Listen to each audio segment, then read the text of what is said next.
The Last Oricru is an action RPG game where we try to show relativity of good and evil in the life-breathing world.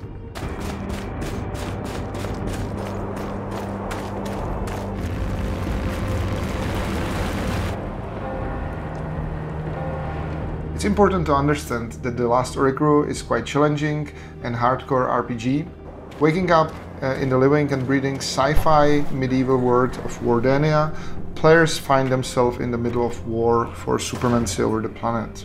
There is something interesting in the war, where usually warriors from both sides believe that they're doing the right thing and they're fighting for their own survival.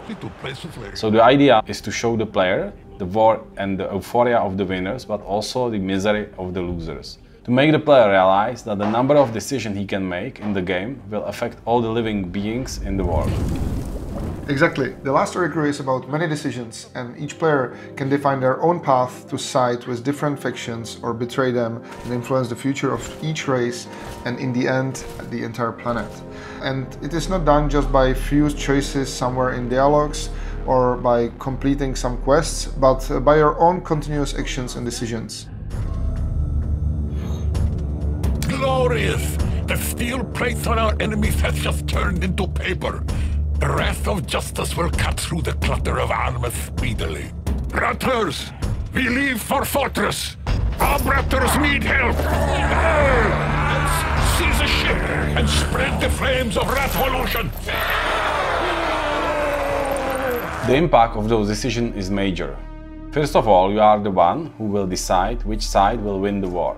But there are many different roads throughout the game, and you will experience the whole game only after multiple playthroughs.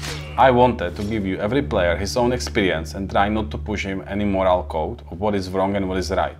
Simply, you make a decision and the actions are based on the individual characters. They have their own reactions. This creates different situations. So you find your own friends and allies and play how you think is right or fun. Flawless. I will make sure it doesn't fall into unworthy hands. Or you can be a bad guy, so nearly everyone hates you. Yes, there is an option to do as much harm as you want in the game. And there are some dark characters that would be pleased by that. However, cooperation with them may eventually become very painful for you. That's another interesting thing, that often there is a hidden party involved in many wars, which profit from both sides of the conflict and the conflict itself. So that's a bit of hidden part that you can take in the game, which will be expected a little bit more difficult to play. Now, let's take a look at another key feature of The Last Oricru, couch co-op. There is a great demand for couch co-op in the whole third-person action RPG genre.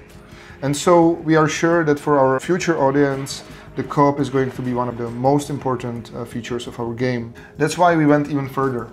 We have many situations that can be solved in co-op differently than in single player. You can find new fun ways of how to kill some bosses or reach some special secret areas.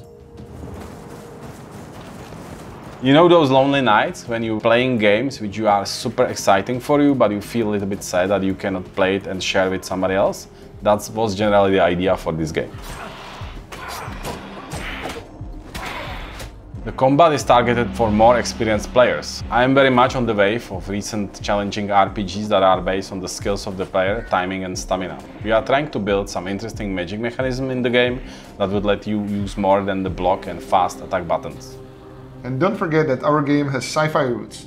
So what is for someone magic can be for more developed culture technology. So, as we said, dynamic story structure, couch co-op, those are The Last Oricru's unique selling points. But as the true action RPG, you will spend most time fighting your opponents. Be prepared to die a lot. A lot.